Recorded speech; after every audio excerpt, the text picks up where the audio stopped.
bien los dos casitos prácticos que tenemos, los trabajamos juntos y vemos la parte de trasplante de órganos, que fue lo que incorporamos este año en el programa.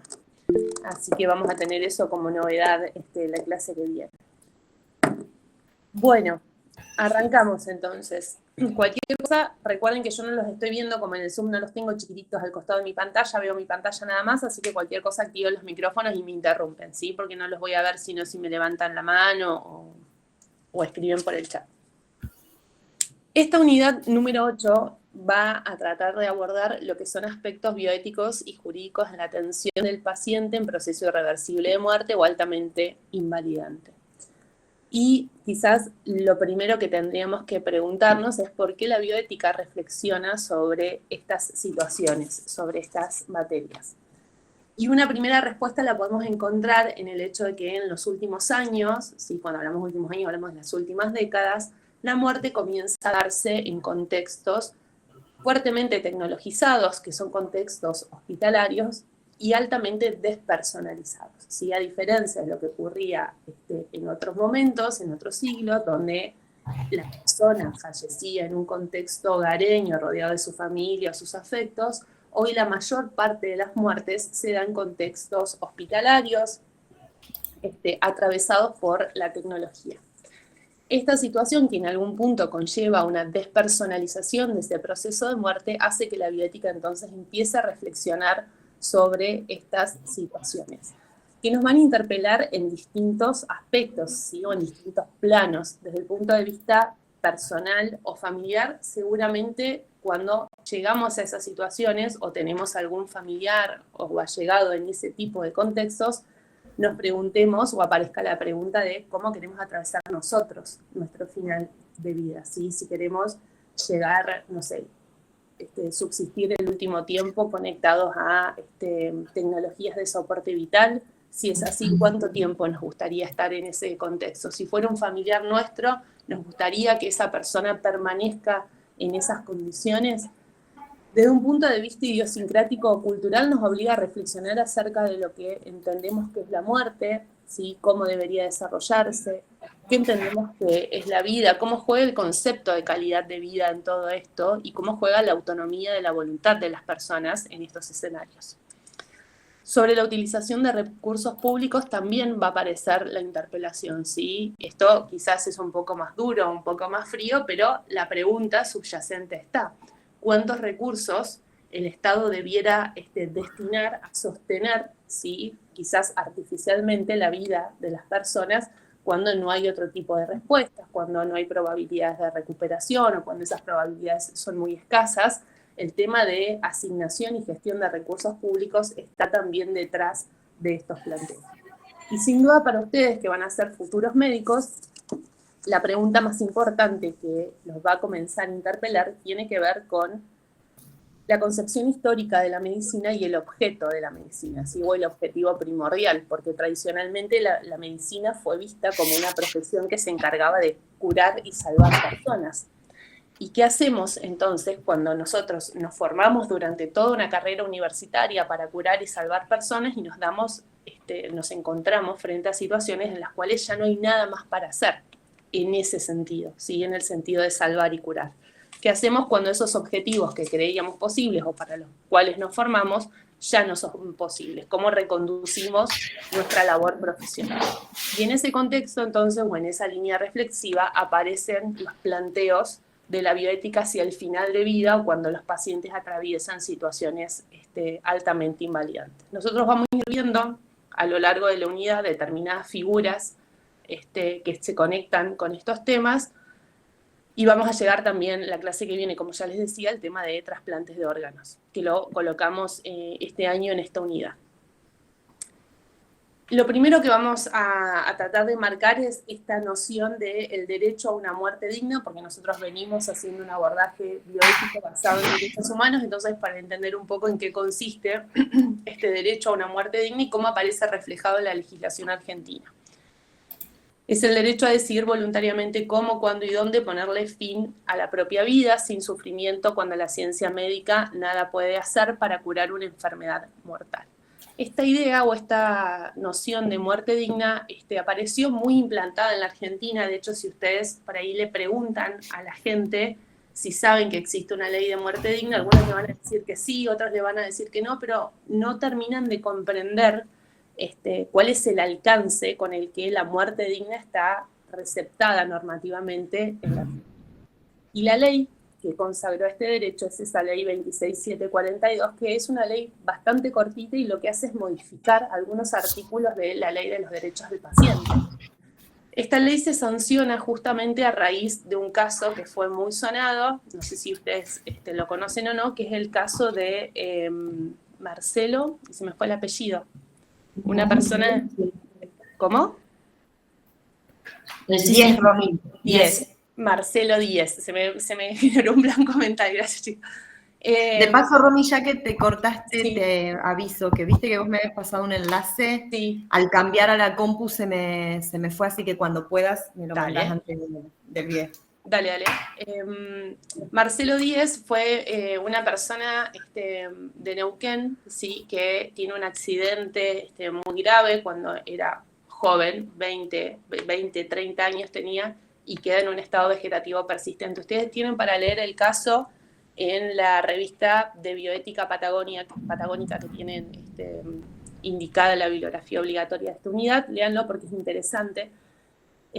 Las hermanas, primero fue cuidado por los padres, cuando los padres fallecen, las hermanas se abocan al cuidado de Marcelo y empiezan a hacer todo un camino judicial muy desgastante para ellas como familia, pidiendo justamente que a su hermano se lo dejara morir porque permanecía conectado y su vida era sostenida artificialmente.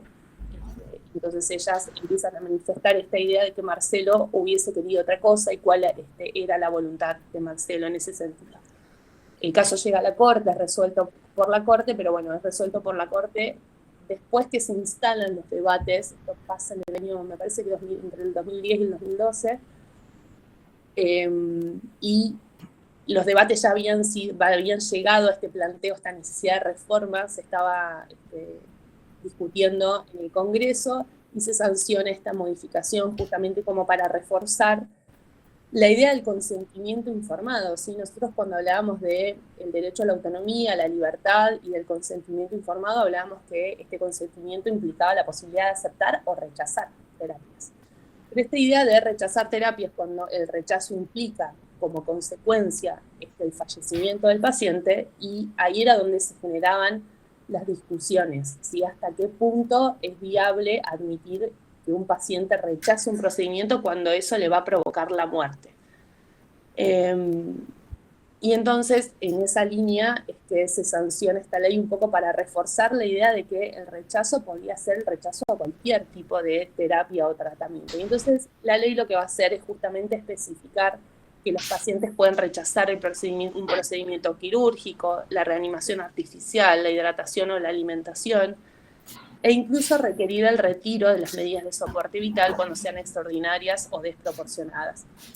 El presupuesto entonces que está contemplando esta ley es esta idea de los pacientes atravesando enfermedades irreversibles o incurables que disminuyen el estándar o calidad de vida de las personas.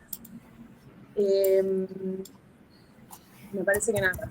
Después iba a decir algo más de Marcelo, pero no me acuerdo. Si me acuerdo o se me viene, les comento. Quizás, Romy, les querías contar que murió.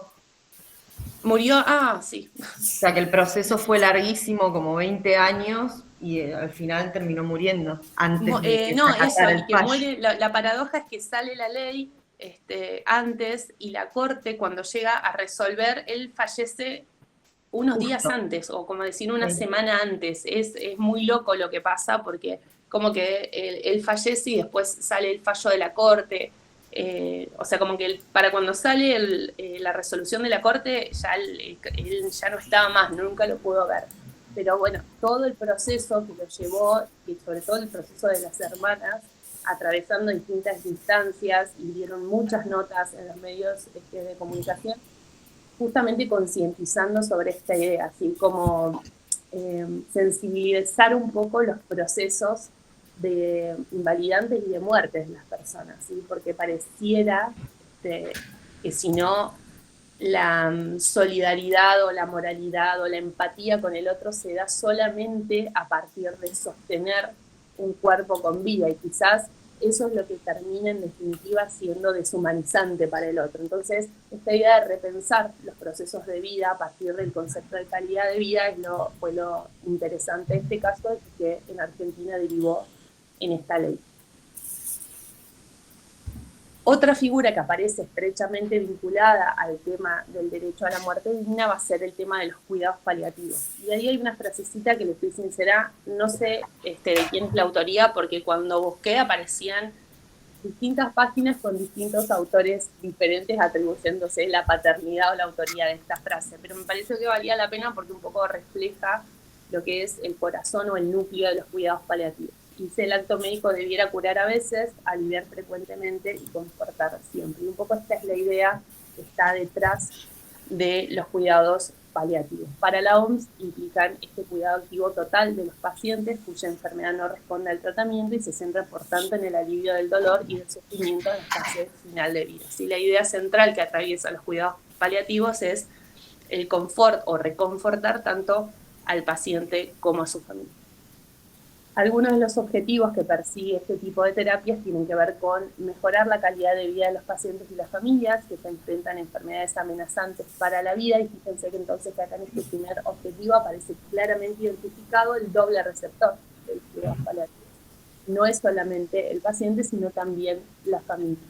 El paciente es el receptor directo, si se quiere, de estos cuidados paliativos, y la familia se constituye en una suerte de receptor indirecto que sufre con y por el paciente. Entonces, los equipos interdisciplinarios que actúan en cuidados paliativos hacen esta doble mirada y abordaje, ¿sí? Del paciente y de la familia, que es de alguna manera la red de soporte que está acompañando a la persona que atraviesa una situación puntual. Y acá aparece entonces la importancia que se destaca un montón en estos equipos de la comunicación efectiva, ¿sí? Poder desarrollar habilidades comunicacionales, como ya lo hemos venido charlando, que la comunicación pueda ser clara, veraz, completa, ¿sí? Empática. En estos casos la empatía va a adquirir un peso trascendental, que pueda ser asertiva, ¿sí? Esto de no generar falsas expectativas, poder transmitir dentro de un clima empático y respetando el contexto emocional por el cual atraviesa la familia, poder comunicar con claridad qué es lo que está pasando, qué es lo que va a pasar, qué es lo que se espera, cómo se va a desarrollar el cuadro, para que tanto el paciente como su familia se puedan ir preparando. En segundo lugar, proporcionar apoyo espiritual y psicológico desde el momento del diagnóstico hasta el final de vida, y acá aparece entonces esta idea de resignificar la muerte, sí, como un momento más dentro de un proceso que es la vida, y como la fase final o natural de ese proceso, ¿sí? Sí, quitarle, si se quiere, un poco el estigma a la muerte y poder de alguna manera vivirlo y atravesarlo con mayor naturalidad. Y finalmente, aliviar el dolor y otros síntomas angustiantes, que esto implica desplegar acciones en diferentes planos, en el físico, ¿sí? Con todo lo que es el monitoreo de síntomas y ver cómo van cambiando, cómo se tienen que ajustar el tratamiento farmacológico, el tratamiento terapéutico, ¿sí? Si es necesario kinesio, no, si es necesario hacer ajustes en materia de alimentación, de soporte vital, etcétera. En el plano psicológico y emocional, ver cómo está repercutiendo todo esta fase que está atravesando el paciente, cómo lo atraviesa el paciente y cómo está impactando en la familia, ¿sí? Más por ahí en los casos donde hay una proyección de invalidez. Entonces, cómo el paciente, qué temores tiene, qué lo angustia, qué lo preocupa, así cómo se proyecta en este nuevo contexto, en este nuevo escenario con una invalidez. Y desde el punto de vista social, cómo poder conectar a ese paciente y a esas familias quizás con las redes de soporte que el Estado prevé, ¿sí? Con asistentes sociales, con los ministerios de desarrollo para articular algún tipo de soporte o conexión, etc. Tiene que ver en todos los casos entonces con la posibilidad de anticipar acciones, ¿sí? Anticipar acciones que nos permitan de alguna manera tener cierto control, previsibilidad y prepararnos psicológica y emocionalmente para atravesar esos cuadros que van a ir aconteciendo. La clave entonces para aplicar cuidados paliativos vendría de la mano por de la mano de reconocer la futilidad terapéutica. Y cuando una terapia es fútil, quiere decir, fútil es sinónimo de inútil, sí, que no sirve, que no tiene un resultado beneficioso. Entonces, cuando una terapia se convierte en fútil cuando las cargas que genera en el paciente o los sufrimientos o los padecimientos son desproporcionadamente mayores a los beneficios esperados. Cuando yo aplico una terapia y genero más molestias o cargas en el paciente que los beneficios esperados, entonces estoy ante un tratamiento que es fútil.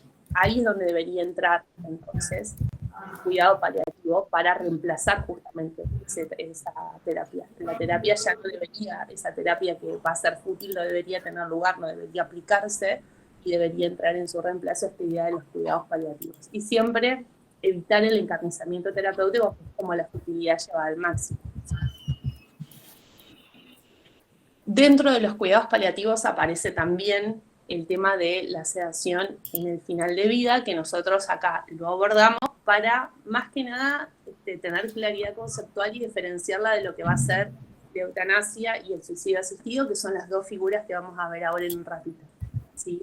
Más que todo por eso, de alguna manera mostramos qué es la sedación en el final de vida y tratamos de conceptualizarla, para que ustedes la puedan distinguir de las otras dos figuras.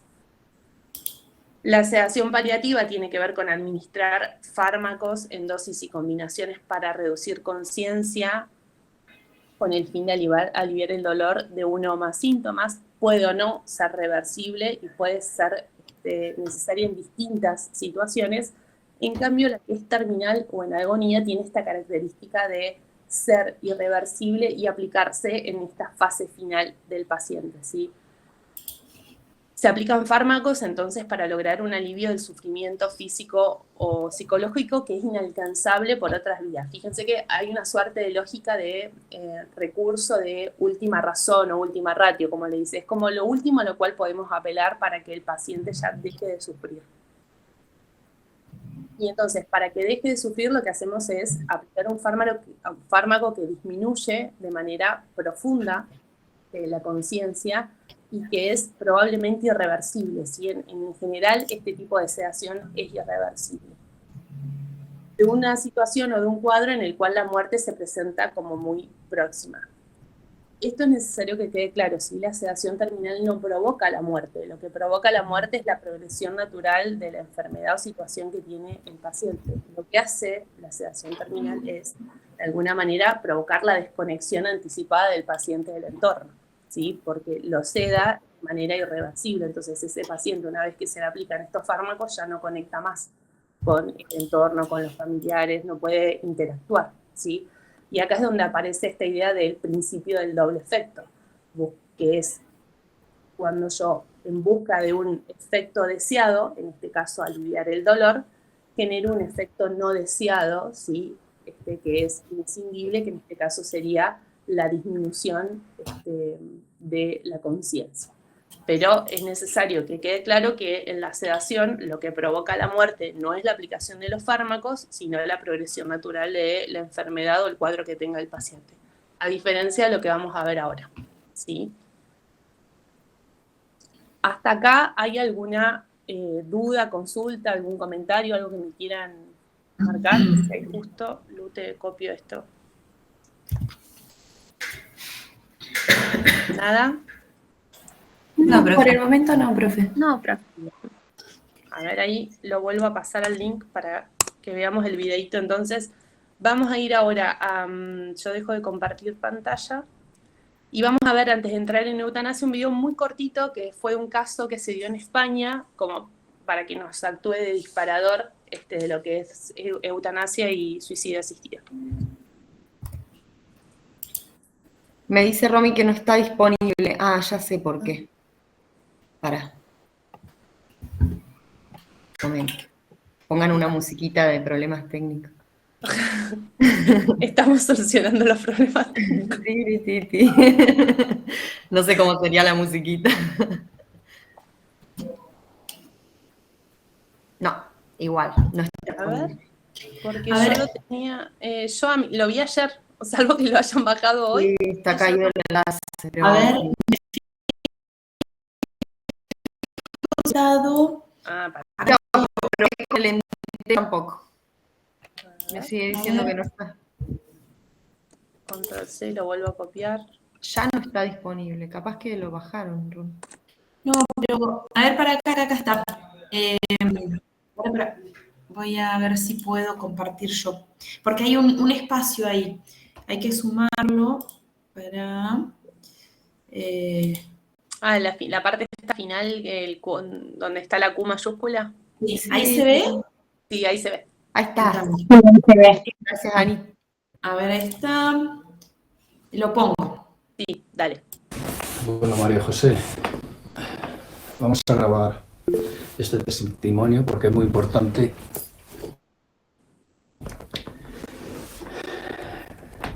Para que quede constancia del deseo que llevas queriendo que se lleve a cabo, que es el suicidio tuyo. ¿Sigues con la idea de que quieres suicidarte? Sí, ¿Quieres esperar algo o qué sea? No. no, ¿Quieres que se lleve a cabo ya? sí, Sabes que te tengo que ayudar yo, que no hay nadie que te pueda ayudar. Y además no estaría bien que tú me lo has pedido, lo sabes. Me lo has pedido muchas veces, más de las necesarias, pero claro, yo confiaba en que se iba a aprobar lo de la eutanasia, pero visto lo visto. Hoy es 2 de abril de 2019. Entonces, ¿quieres e insistes de que quieres suicidarte? sí, Vamos a ver. ¿Quieres que lo prepare y lo hagamos mañana? sí. Bueno, pues no hay nada más que hablar. Yo creo que... Cuanto antes mejor. No, María José, ha llegado un momento, el que tanto deseabas. Yo te voy a prestar mis manos. Eso es lo que tú no puedes, yo te voy a prestar mis manos. Primero vamos a probar con un poquito de agua, porque no sé yo si puedes tragar, ¿sabes? Si vemos que no puedes tragar, lo botamos, porque... A ver, un poquito de agua.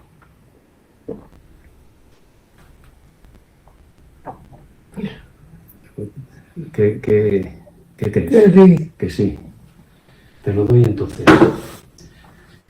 No es mucho, pero puede que sepa mal, o sea que tienes que soportarlo. ¿Está decidida? sí. Pues adelante.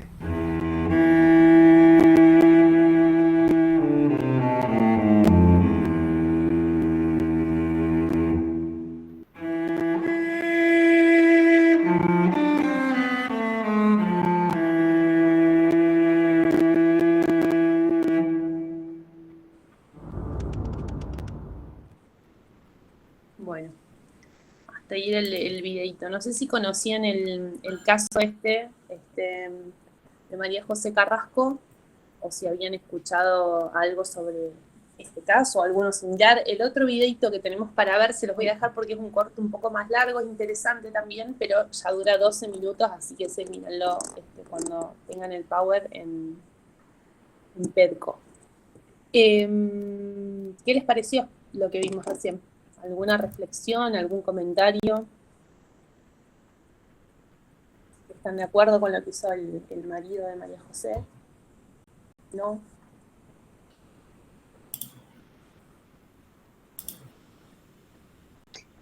Y fuerte el caso, y en realidad lo que no entiendo es cómo puede él, digamos, con una grabación simplemente por la legislación, no tener inconveniente. Esa es mi duda, porque es raro. Ahí les iba a contar eso, no, sí tuvo inconvenientes. En España se dio con el tema de la eutanasia algo parecido a lo que pasó en Argentina con el tema de la interrupción del embarazo. hubo como dos grandes momentos de fuerte debate. Un primer momento donde la sociedad estaba muy involucrada y parecía que iba a salir la ley de eutanasia, que es cuando él está atravesando esta situación y le dice, yo pensé que iba a salir esto de la eutanasia, pero visto lo visto es porque en ese primer momento no salió la ley de eutanasia. Y él ya no podía, no podían en realidad aguantar más. Era un caso que se había difundido bastante y les habían hecho muchas notas, porque ya eran parte de los abanderados de la defensa de la eutanasia, digamos. Una vez que él la ayuda y él de alguna manera graba y hace todo este registro fílmico para de alguna manera resguardarse y dejar constancia que lo estaba haciendo a pedido de ella, de todas maneras la fiscalía lo acusa por cooperación al suicidio. Así que es, en España en ese momento, al igual que en la Argentina en la actualidad, a quien se intenta suicidar no se lo persigue penalmente, pero a quien coopera con la persona que intenta suicidarse sí tiene una pena y es perseguido penalmente. Entonces, en ese momento, después que pasa esto, a Ángel se lo acusa de esta figura que es la cooperación al suicidio, que tiene una pena de 6 meses, me parece, allá en España. Y en el interín continúan los debates, están estos vaivenes legislativos de avance y retroceso en España, hasta que finalmente en el 2021 se sanciona la ley de eutanasia en España, y con la ley de eutanasia se modifican algunos artículos del Código Penal, y entonces deja de perseguirse a quien coopera en el suicidio de otra persona, siempre pensando en personal médico, ¿sí?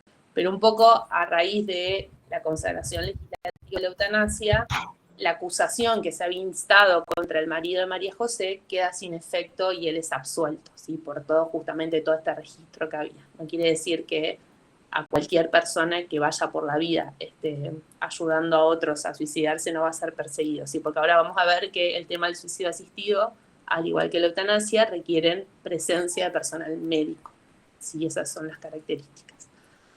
Pero bueno, un poco la idea era mostrarles este caso porque en su momento fue muy sonado y era una persona que había estado desde, a ella la diagnostican cuando tiene 32 años, en el 89, y esto se resuelve de alguna manera en el 2019, así que fíjense, es un montón de tiempo el cual esta persona está atravesando todo este cuadro, toda esta situación, y muchas veces uno pudiera pensar que son decisiones que se toman en un contexto particular de mucha angustia o desesperación, y quizás lejos de ser una decisión irreflexiva, son decisiones que las personas cuando llegan esos momentos para tomarlas son bastante meditadas. De hecho, las legislaciones, ahora vamos a ver, procuran que sean decisiones meditadas y reflexivas, ¿sí? No se habilita la toma de decisiones en uno u otro sentido a la ligera, digamos. ¿Algo más que les haya disparado, alguna otra reflexión, alguna otra duda que tengan con el caso que vimos recién? ¿No? Bueno. Profe, sí. eso que usted decía, o sea, por ejemplo, no entiendo por qué este caso sería como que se puede, porque la mujer, o sea, claramente estaba queriendo suicidarse, pero no podía porque no, o sea, motormente no podía hacerlo. Exacto. Entonces, esa persona, la pareja, Sí. ahora como que no que, o sea, en esos casos no quedaría procesada, o sea, no entraría como en un, no sería ilegal, pero en otros casos sí. Eso no, Claro, sí. Y acá en la Argentina legislación no se puede. vigente. ¿Cómo? Perdón, te Y acá interrumpí. en Argentina, ¿cómo sería eso? No está reglamentada acá en la Argentina, con lo cual eso que hizo Ángel en el video, o acá en la Argentina, sería como matar perseguido a alguien. penalmente. ¿Se entiende? O sea, sería como matar a alguien. Exacto. Tiene la misma. No como matar, porque no es la misma pena. Si nosotros vemos la pena de un homicidio y la de la cooperación con el suicidio, son penas distintas, ¿sí? Porque se entiende que hay una distinción, pero sí es un delito. Entonces acá en la Argentina eso no se permite. De hecho, ya vamos a ver ahora cuando vayamos a directivas anticipadas, que no se pueden dejar directivas que impliquen prácticas eutanásicas, ¿sí? Entonces se tienen por no escritas. Si alguien dejara como una directiva anticipada, que ya ahora vamos a ver lo que es, la indicación de que llegado el momento quiero que acaben con mi vida a partir de tal o cual forma, eso no se tendría por no escrito, es una cláusula inválida en una directiva anticipada. Por eso lo que tiene que ver con la legislación de cada país. Por eso yo les contaba. La particularidad que tiene este caso es que cuando arranca y se graba el video, la eutanasia no estaba habilitada, no estaba permitida en España. Pasa el caso de María José, lo empiezan a perseguir penalmente y mientras se va desarrollando el proceso penal y la investigación, sale la ley de eutanasia admitiendo o permitiendo la eutanasia y el suicidio asistido. Y en ese contexto, entonces, la Fiscalía entiende que ya no tiene más argumentos para perseguir penalmente y castigar a esta persona porque la legislación cambió. Pero en Argentina, como eso no está y nosotros tenemos como la legislación parecida a la de España antes de la ley de eutanasia, si un caso así se planteara acá, no sería posible. ¿Sí? Que alguien colaborara, por más que se filmara y quedara registrada la voluntad, de todas maneras, la Fiscalía Penal estaría habilitada a perseguir esa conducta, por entender que puede constituir un delito. ¿Alguna otra consulta que tengan? Hay una consulta en el chat que dice ¿qué diferencia hay entre suicidio asistido y eutanasia? Eso es spoiler alert. Ahora hablo primero de esto y ya en la filmina que sigue vemos la diferencia entre una y otra. Fundamentalmente, y lo adelanto, es el tipo de participación que tiene los profesionales sanitarios, el personal médico. En una va a ser más activa y en la otra es de alguna manera de tipo pasiva. Pero ahora se los explico. Bien, entonces, dentro de lo que es, ahora vamos a hablar de los problemas que engloba tanto la eutanasia como el suicidio asistido, lo vamos a considerar como una misma categoría porque en definitiva los cuestionamientos desde el punto de vista ético o moral son similares en uno y en otro caso, si no vamos a hacer una distinción ahora. Los debates acerca de la posibilidad de disponer del propio cuerpo y ponerle fin a la propia vida arrancan en el siglo XIX y adquieren mayor fuerza hacia el siglo XX.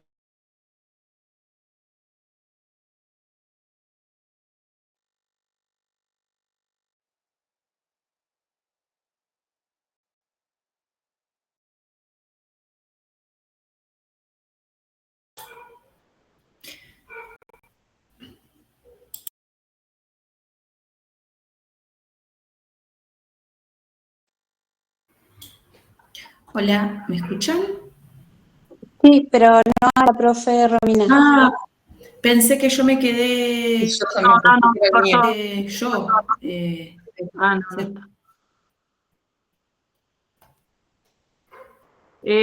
Romy avisa que se le cortó la luz. Bien. Y con eso se le cortó Internet. internet, probablemente. Bueno, si quieren, Esperemos, a ver, podemos ahí volvió. Ahí lo vi que apareció.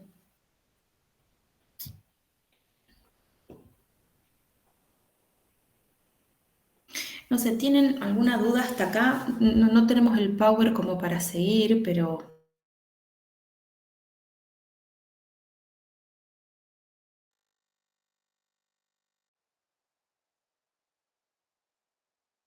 ahí dice Romy que se conecta en un ratito. Bueno. Podemos hablar parcial. Bueno, a ver, ¿qué dudas tienen? Va a ser, me imagino que ¿quieren saber cómo va a ser, digamos, la modalidad? Sí, profe. Bueno, múltiple opción, como la vez pasada, como el primer parcial. Múltiple opción, con unas preguntas, puede haber un verdadero o falso, algunos casitos cortitos, digamos, con las respuestas ahí ya dentro de las opciones, con las respuestas posibles, y con la misma modalidad que la vez pasada, se aprueba con el 60%, o sea, con 60 puntos y se promociona con 80. Van a tener una hora y media. y bueno, en la misma aula. Va a ser el que nos estamos reuniendo la semana que viene, no, la otra sería. No sé, Esta no, es martes 11. Eso como para ver. Profe, Sí. una consulta en cuanto a eso. ¿Puede ser que la fecha recuperatoria esté mal? ¿Por qué? A ver, ¿qué dice el 18? Porque decía 11 de junio y 16 de junio, pero me parece que el 16 caía domingo, ¿puede ser? Puede ser. No, el recuperatorio es el 18, martes 18, o sea, al martes siguiente del parcial. Ah, ok. Martes 18 es el recuperatorio y el martes anterior es el segundo parcial. El segundo parcial, sí. Buenísimo, gracias. Romy, si estás ahí.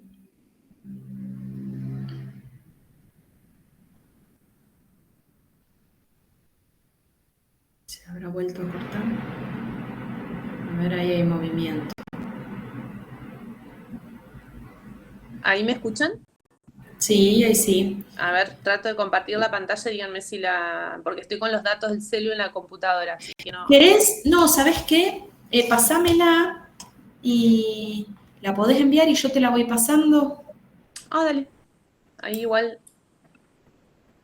Déjame que. Díganme si ahí la ven eso y si no. Sí, se ¿En ve. la pantalla? Bueno, ahí lo. Sigo, Ani, ¿querés? Sí, cualquier cosa avísame y... Dale, y te la comparto. Bueno, me había quedado en los debates acerca de la posibilidad de disponer del propio cuerpo. Entonces, cuando empiezan a aparecer estas técnicas de soporte vital como la respiración asistida, la hidratación artificial, la alimentación artificial, etcétera, es cuando ahí entonces empiezan a proliferar estas discusiones o debates acerca de si quiero o no permanecer en una situación así, cuánto tiempo, si puedo disponer de mi propio cuerpo, si puedo rechazar ese tipo de terapias, que era un poco lo que veíamos al principio con el derecho a la muerte. Y la pregunta entonces que empieza a flotar en el aire, que está detrás de todos estos debates, es si puede o debe la vida humana ser protegida a cualquier costo sin atender a otros valores o intereses que pudieran colisionar con aquello. Lo curioso de estos debates es que tanto aquellos partidarios o que abogan a favor de la eutanasia y del suicidio asistido como aquellos que están en contra argumentan desde el concepto de dignidad, con lo cual nuevamente tenemos que ponernos a ver cómo uno y otro sector está entendiendo la dignidad de las personas, ¿sí? Qué cualidades o qué características están atribuyendo a esta noción de dignidad para entender por qué dicen que si aceptamos la eutanasia estamos favoreciendo la dignidad de las personas y otro grupo de personas argumenta en idéntico sentido, pero al revés, ¿sí? Si aprobamos la eutanasia o el suicidio asistido, estamos en contra de la dignidad de las personas. Quienes están en la corriente contraria a la recepción normativa de la eutanasia o del suicidio asistido, lo que hacen es asociar la dignidad a la preservación de la vida, ¿sí? Entonces, la forma de favorecer la dignidad de las personas siempre es a partir de la preservación de la vida de esas personas. Y este ideario o estas reflexiones tienen una conexión con una raíz religiosa, básicamente cristiana, ¿sí? Con esta idea de que todos somos hijos de Dios, y el hecho de que todos los seres humanos seamos hijos de Dios trae una serie de consecuencias. Por un lado, que todos los seres humanos somos iguales, y por otra parte, que la vida humana es una creación divina, y por lo tanto, si es una creación divina, es indisponible para los seres humanos. Nosotros no podemos decidir cuándo le ponemos fin a la vida humana, porque no somos de alguna manera sus titulares o sus propietarios, ¿sí? La libertad en este contexto es vista como un derecho secundario, si se quiere, ¿sí? La libertad de los seres humanos radica en la posibilidad de elegir secundar o no esas normas morales que vienen dadas por Dios, y nada más, no en la idea de autogobierno, sí, que nosotros hemos venido desarrollando hasta acá. Si le prestamos atención a esto, entonces a estos desarrollos teóricos, vemos que la vida se coloca como en una suerte de escalón superior respecto del resto de los derechos, ¿sí? De lo que puede ser la libertad, la justicia, etcétera. La vida siempre queda colocada como en una suerte de escalón superior respecto del resto de los derechos o respecto del resto de los valores. Y el problema de este tipo de desarrollos teóricos es que empiezan a encontrarse con una serie de baches o deficiencias desde el punto de vista de la argumentación. Porque si entendemos que la vida es un valor superior, entonces deberíamos pensar que la vamos a preservar a cualquier costo o independientemente de las circunstancias, ¿sí? Siempre y en todo momento vamos a abogar por la defensa de la vida, cualquiera sea el contexto o circunstancia, porque es un valor superior. Y sin embargo, esto no sucede así, ¿sí? Porque incluso en aquellos países que son como más defensores o más proteccionistas con respecto a la vida, las regulaciones internas, ¿sí? Cuando yo digo regulación interna hablo del Código Civil, Código Penal, etcétera, contienen supuestos en los cuales se permite a las personas ponerle fin a la vida de otro o incluso a la propia vida bajo determinadas condiciones, ¿sí? La figura, si ustedes no sé si escucharon hablar o no, la figura de la legítima defensa, que de alguna manera a mí me habilita a defenderme y en ese contexto de defensa, cuando yo temo por mi propia vida, acabar con la vida del otro, es una figura que aparece consagrada en la mayor parte de los códigos penales del mundo. Entonces, esa figura no sería lógicamente admisible si yo estoy entendiendo que debo preservar la vida a toda costa, ¿sí? Independientemente de las circunstancias. ¿Se comprende acá dónde aparecen las contradicciones? Otra contradicción que aparece y que le marcan a los defensores de este posicionamiento o de estas posturas es que hay una suerte de trato diferenciado en función de quién es el destinatario de la conducta, ¿sí? Si una persona le pone fin a su vida en el intento de realizar un acto heroico, como podría ser salvar a alguien, ¿sí? Yo quiero veo a alguien que se está ahogando y yo me tiro a salvarlo y en ese acto de tirarme a salvarlo me ahogo yo, no hay un reproche moral o ético a la conducta que yo acabo de hacer, ¿sí? De tirarme a salvar a otro y que pese a tener esa buena intención fallecí. No hay un reproche moral con respecto a esa conducta. Ahora, si la persona le quiere poner fin a su vida porque es en su propio beneficio, porque entiende que las circunstancias que está atravesando son insostenibles y no las aguanta más, ahí sí hay un reproche moral. Aparece entonces esta idea de que hay como una suerte de doble estándar o doble vara de valoración en función de quién sea el destinatario de la conducta. Y eso es un poco lo que se le marca a estas corrientes que de alguna manera están en contra de la recepción normativa de la eutanasia o el suicidio asistido. En la vereda de enfrente, quienes argumentan de alguna manera a favor de la recepción normativa de estas figuras, entienden que la dignidad es sinónimo de la defensa de la autonomía. Y un poco este es el posicionamiento ideológico que nosotros venimos desarrollando, que venimos compartiendo, y que entendemos es el más adecuado a una interpretación armónica de derechos humanos, ¿sí? Es el que permite esta mirada laica, plural y armónica, ¿sí? En la clase pasada hablábamos de que lo razonable para el Estado es aquello que de alguna manera garantiza el desarrollo armónico de los derechos humanos y potencie o amplíe las opciones. Pareciera que esta entonces es la mirada más conteste o más armónica con los derechos humanos. En esta línea de pensamiento, el derecho a la vida va a ser equiparable al derecho a la libertad. ¿Sí? Acá un derecho no tiene prevalencia sobre el otro, sino que todos los derechos humanos, entre ellos vida y libertad, están colocados en un pie de igualdad y la persona es quien, el propio sujeto involucrado, el propio titular de esos derechos, es quien va definiendo y decidiendo caso a caso, a cuál le va a dar preponderancia, ¿sí? Si pone o ejerce su libertad, aun cuando ello implique tomar decisiones en detrimento de su propia vida, ¿sí? ¿Por qué? Porque la finalidad, entienden esta corriente de pensamiento de los derechos humanos en general, ¿sí? Ya no de la vida o la libertad, sino por qué consagramos los derechos humanos en general, cuál es la finalidad de tener derechos validados o recepcionados en documentos, es que las personas puedan desarrollar plenamente todos los aspectos de su personalidad. Por eso los estados reconocen derechos a las personas. La finalidad que se está persiguiendo es que podamos desarrollar todos los aspectos de nuestra personalidad. Y para eso entonces es necesario esta colocación en pie de igualdad, esta idea que hemos también venido hablando de interdependencia, que todos los derechos estén conectados y siempre el foco esté puesto en el criterio o en el punto de valoración que tiene el titular de esos derechos. Además, lo que se suele marcar acá es que cuando los estados consagran el derecho a la vida de las personas, no lo hacen con la intención o con el objetivo de obligar a vivir a sus ciudadanos, ¿sí? Sino justamente la consagración del derecho a la vida tiene una vocación que se dice garantista.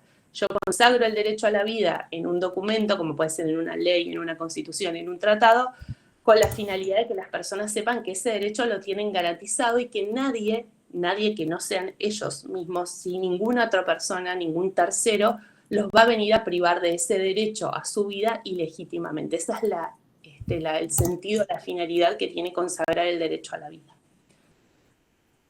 ¿Hasta acá alguna duda o consulta? ¿No? Sigo.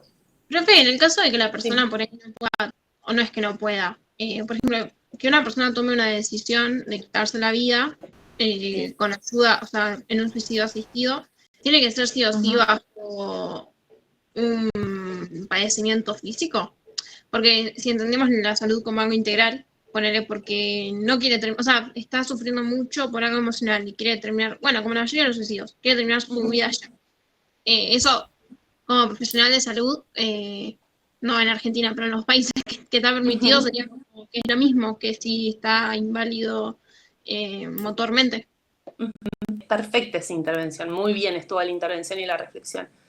Sí, es así. De hecho, los grandes debates en esos países que tienen consagrado este tipo de figuras viene a partir de eso, ¿sí? Porque originariamente cuando aparecen estas figuras se está pensando en padecimientos de tipo físico, porque es lo visible, es el caso de María José, la vemos postrada en una cama, totalmente imposibilitada y decimos, y claro, ahora sí entendemos, pero cuando aparecen los planteos acerca de, bueno, pero ¿qué diferencia hay entre un padecimiento de salud mental que a la persona se le torna insostenible con el caso de María José? ¿Quién está en condiciones de decir que esto es diferente y por qué?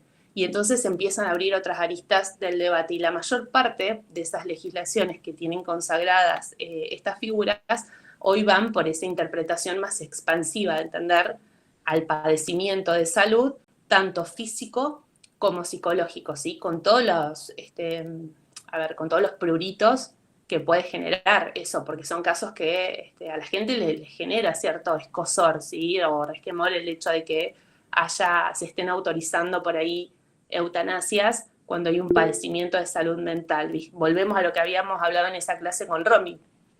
Hay una suerte de estigma sobre la salud mental y pareciera entonces que los estados no dieron, o los estados o los equipos de salud no dieron la asistencia suficiente. Yo me acuerdo que hubo un caso hace cosa de 2 o 3 años que salió acá en los diarios porque había sido muy sonado, que era el caso de una chica en Holanda que tenía 17 años. Ella había sido víctima de una violación y había, cuando era muy chiquita, 9, 10 años, había estado en terapia y en terapia psicológica y psiquiátrica durante toda su vida y no era un evento en su vida que no lo podía superar y eso había desencadenado una serie de padecimientos en su salud mental y entonces hace una petición de eutanasia para que se habilite, o sea, se la autorice y ahora vamos a ver cómo son estos trámites, pero finalmente se la autoriza. La reacción pública en los medios de comunicación fue de absoluto rechazo a eso, ¿sí? Primero porque era un adolescente, después porque era un padecimiento de salud mental, entonces ¿cómo se iba a permitir que una persona que estaba atravesando un estado de depresión tomara una decisión de esas características, que había fallado el sistema de salud, había fallado el país? O sea, aparecen un montón de debates cuando se intenta de alguna manera equiparar la salud física a la salud mental. Pero sí, como bien lo marcaste vos, en principio queda abarcado tanto uno como otro, ¿sí? Después vamos a ver cómo intervienen o cómo juegan los equipos revisores o los comités técnicos, porque cuando se presenta una solicitud, eso va a de alguna manera una instancia de revisión, sí, para constatar de que esa voluntad es así, no está viciada, sí, hay real comprensión de la decisión que se está tomando, etc. Termino ahora con esto, un poco para terminar de ver argumentos a favor y en contra que siguen apareciendo en los debates en torno a estas figuras. Dentro de la postura que está en contra, lo que suelen marcar es un poco esto que yo les comentaba recién en colación del caso de Landa. Quien solicita estas prácticas no lo hace por su deseo de morir, ¿sí? Sino que se ve de alguna manera impostado y entiende que no tiene otra salida. Y además marcan que la propia muerte se excluye de la esfera de autodeterminación porque para que yo pueda ejercer la autonomía, mi autonomía, necesito estar vivo. Si yo no estoy vivo, no hay autonomía posible. Básicamente esa es la lógica de pensamiento. Y en la vereda de enfrente un poco lo que se marca es esta idea de que la autonomía y el bienestar son dos valores fundamentales en lo que es el ejercicio de los derechos humanos y que siempre tienen que ser entendidos desde la propia concepción del paciente. Se refuerza en esta idea de que podamos vivir de acuerdo a lo que cada uno considera que es un concepto o una idea de buena vida, así que no haya un tercero o un Estado imponiendo una categoría o una conceptualización de lo que es buena vida, así que yo pueda ir definiendo de acuerdo a mis propios estándares qué considero buena vida, qué considero calidad de vida, cuáles son mis límites, ¿sí? Qué cosas yo no quiero tolerar o no quiero atravesar, pero siempre desde una concepción individual. En contra se suele decir además que la dignidad es inherente a las personas, por lo que no resulta posible admitir su destrucción en pos de otro valor, aun cuando eso sea en beneficio propio, ¿sí? Porque la persona está poniéndole fin a su propia vida en su propio beneficio, desde la concepción del paciente. En la vereda de enfrente, lo mismo, se responde que cuando la vida misma resulta indigna, entonces se puede admitir la destrucción de la persona o de la vida de la persona. En contra, lo que se suele marcar para rechazar este tipo de figuras es que la vida constituye un derecho que es inalienable. Inalienable quiere decir que no puede ser materia de transacción o intercambio, que yo no lo puedo ceder mi derecho a la vida a favor de un otro, y entonces lo equiparan al derecho a la libertad y dicen yo no puedo de manera autónoma renunciar a mi derecho a la libertad y constituirme como esclavo de cualquier otra persona. ¿Sí? Diciendo, por ejemplo, yo acepto y a partir de mañana soy esclavo de Leo Messi y Antonella Roccuzzo. No lo puedo hacer. Y en la vereda de enfrente lo que se le suele marcar es que en realidad la persona que toma este tipo de decisiones no está cediendo su derecho a la vida a favor de un otro, sino lo que está haciendo es renunciar a continuar viviendo. Así que es una concepción distinta de esta idea de la vida como un bien de cambio. Y finalmente, en los argumentos en contra aparece el tema de la pendiente resbaladiza, que es otra falacia argumental. En la clase pasada hablamos un poco y explicamos lo que eran las falacias. La falacia de la pendiente resbaladiza de alguna manera implica pensar que si existe alguna posibilidad, por más remota que sea, de que una institución o un comportamiento, una situación acarree una consecuencia negativa o un potencial perjuicio, entonces debemos evitar